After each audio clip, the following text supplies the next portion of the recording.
সম্মানিত ভাইয়েরা, এবার মাহফিল সব জায়গায় চলছে, আলহামদুলিল্লাহ বলেন, সব জায়গায় চলছে।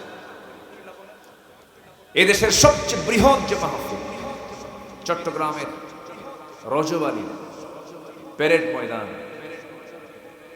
2006 সালে ওটা লাস্ট হয়েছিল। পিরোজপুরের সন্তান তিনি এই মাহফিলটা লাস্ট করেছেন। পিরোজপুরের সন্তান বুঝতেছেন? আচ্ছা, 2006 সাল উনি শুরু করেছেন 77-এ, আমার জন্মই হয় নাই, 1977। 2006 সাল একটানা 29 বছর তিনি মাহফিল করেছেন, একটানা 29 বছর, 5 দিন ব্যাপী। কয়দিন ব্যাপী? একজন ব্যক্তি একটা জায়গায় 5 দিন একটানা মাহফিল। প্রথম দিন যত লোক, দ্বিতীয় দিন তারও বেশি, তৃতীয় দিন তারও বেশি, চতুর্থ দিন তারও বেশি, পঞ্চম দিন আরো বেশি। আর একটা মাহফিল করলি বলে না, অসম্ভব ব্যাপার, আমার সময় হয় না, পারবোই না, অসম্ভব ব্যাপার, পারবোই না। কেন? প্রতিটি জনপদে যাওয়া উচিত, প্রত্যেকটা জায়গায় জায়গায় কোরআনের দাওয়াত দেওয়া দরকার, ঠিক কিনা? ঠিক।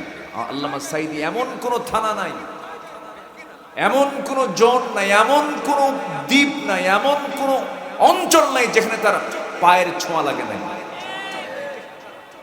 সস্তা জনপ্রিয়তা অর্জন করে আল্লাহ দিলের খবর জানেন। আল্লাহ সবাইকে ইখলাসের সাথে দ্বীনের প্রচার করার তৌফিক দান করুন, জোরে বলি আমিন। সম্মানিত ভাই, সেই 29 বছর মাহফিল উনি করলেন, 6 থেকে নিয়ে 2024 সাল পর্যন্ত। এই 18 বছর ফেরেশতারা মাহফিল বন্ধ রাখছিল।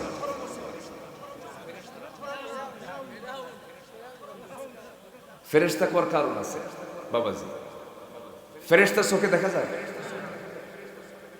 এই 5 আগস্টের পর থেকে যারা ছিল ক্ষমতা তাদেরকে দেখা যাচ্ছে?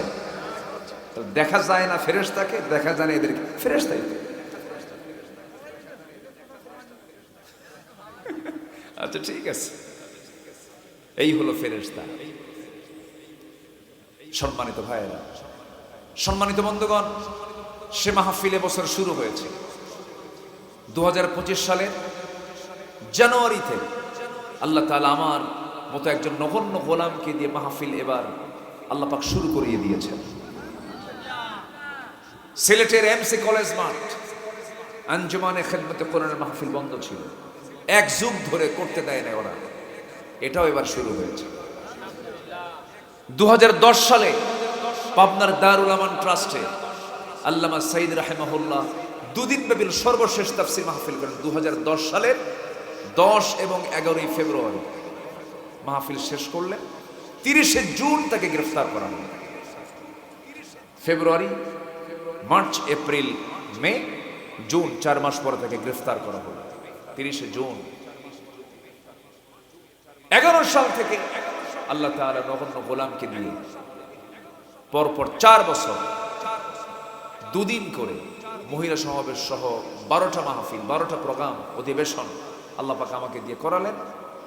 2015 সালে সেই পাবনার কোন একটা মাহফিলে আমি যাব, গিয়েছি, বসেছি, আমাকে লক্ষ্য করে গুলি করা হয়েছে। মাহফিলে মঞ্চ আগুন ধরিয়ে দেওয়া হয়েছে, সব আকাম কুকা মরা করে। পরের দিন শুনলাম একটা মামলা হয়েছে, সে মামলার 1 নম্বর আসামি আব্দুল্লাহ আলী। কত বড় জুলুমতন্ত্র তারা চালিয়েছিল। সেই সংকট আমরা পার করেছি।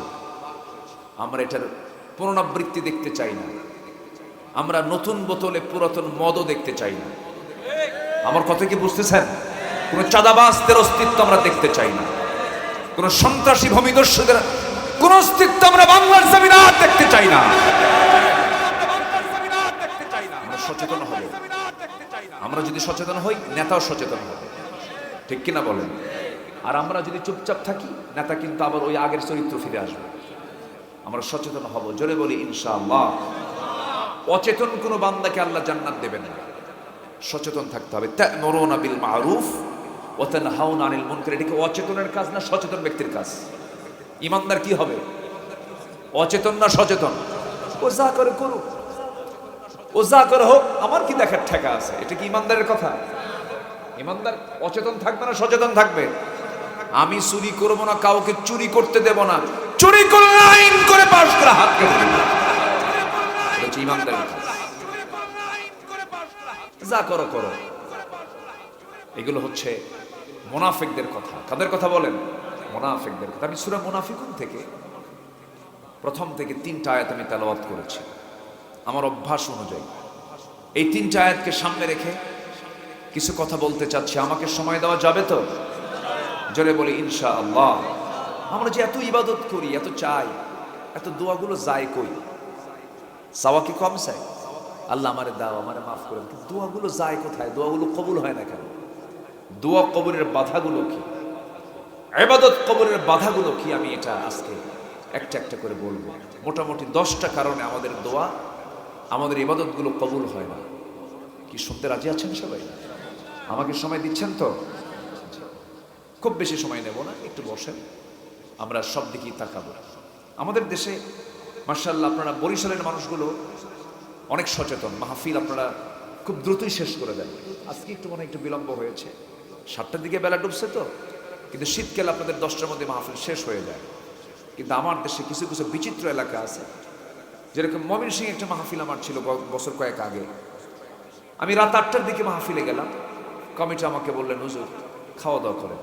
খাইলাম, হুজুর বালিশ দিলাম, কম্বল দিলাম, ঘুমান। তো বললাম ঘুমাবো তো, ওয়াজ মাহফিল কখন? আমার আলোচনা কখন? হুজুর আপনি ঘুমান, গত বছরের প্রধান বক্তা যে সময় উঠছে তার চেয়ে 1 ঘন্টা আগে উঠায় দেওয়া হবে। আমাকে রাত 3টার দিকে ডাক দিল। রাত কটায়? রাত 3টায়। সেই সময় কি জাগ্রত জাতি না ঘুমন্ত জাতি? ঘুমন্ত জাতির সামনে কি জায়গা থেকে ওয়াজ করবে? বক্তাও ঘুম, শ্রোতাও ঘুম। এদিক থেকে বরিশাল কিন্তু অনেক অ্যাডভান্স। মোটামুটি আপনারা খুব তাড়াতাড়ি শীতের দিনে মাহফিলগুলো শেষ করে থাকেন। এখন গরম তো 1 ঘন্টা একটু আমরা পিছে চলে গেছি, এতক্ষণ মাহফিল এদিকে শেষ হয়ে যাওয়ার কথা। তো আসুন আমরা মূল পয়েন্টের দিকে যাচ্ছি। ইবাদত কবুলে, দোয়া কবুলে 10টা বাধা, 10টা অন্তরায়। শুনতে রাজি আছেন তো সবাই? একদম কানকে খাড়া করে মনোযোগ দিয়ে কথাগুলো শুনবেন। এই 10টা কাজ যদি জীবন থেকে মাইনাস করতে পারি, যা চাবো তাই কবুল। আল্লাহ শুনবেন না কেন?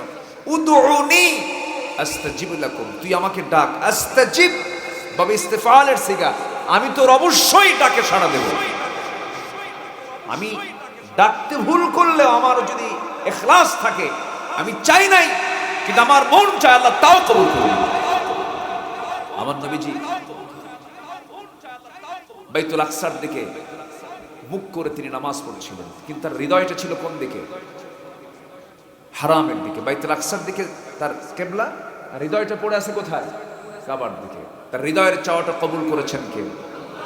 তিনি কি চাইছিলেন মনে মনে? যদি এমনটা হতো, আমার যদি কিবলাটা যদি বাইতুল হারাম হতো, শুধু এরকম মনে হয়, তিনি শুধু মনে মনে বলেছেন, কবুল করে নিয়েছেন কে? এই জন্য ইবাদত কবুল করার জন্য, দোয়া কবুল করে নেওয়ার জন্য যে বাধাগুলো আছে, সেই বাধাগুলো আমাদের জীবন থেকে মাইনাস করতে হবে।